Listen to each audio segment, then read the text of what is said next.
Maitei na schedule tribe list chanba haibasi furup asigi phangpham thokpa hagni center na hiram asida miteng chongtrabade United Nations da pukannaba thaurang leire haina Maitei Tribe Union ki Secretary Administrations Mutum Churamani na phongturakli Manipur Press Club da pangthokpa pau ki mifam amada wapam asi phongdokladuna mahana makata na hai Maitei asi ST list chanaba criteria pumnamak leirabane Hiram asigi matangda haukiba September 10 dagi numit 19 chupna national campaign ama pangthokre campaign adugi sarukama oina atopa state singi tongan ba tribe sing political leader kaya unaduna Maitei da ST status pigadabani haina wakal tahanki khongchal adugi sarukama oina National Commission for Scheduled Tribes Ministry of Tribal Affairs ta memorandum issued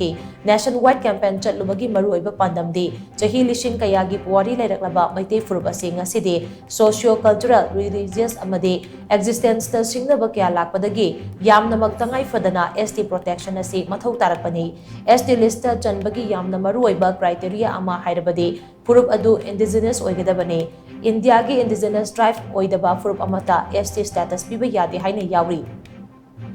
adubu ngarang nahan khaktamang Manipura changlakiba kuki singda ST status piraga kari maramgi chahi lising ohum hena khundaraklaba Maitei singna ST status pitribano haibasi hangba yaba wahangni Manglam chata chatharamba aranba thausil kharadagi ngasidi mapanlamdagi changsilakiba refugee kharana ST gi marumda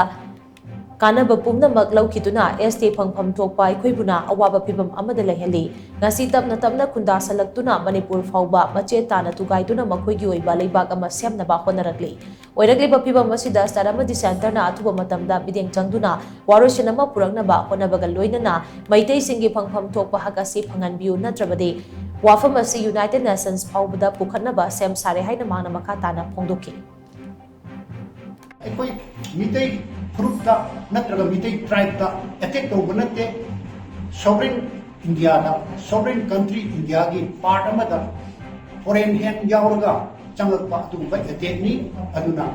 Manipur da land tauba natte India da land tauba ni haise masi women of India na su khum thoi aduna maram werka aikoi women of India amadi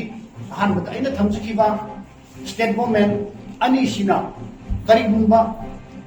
Aikoigi lakpi sendinanabagi natraga masigi athuba matamda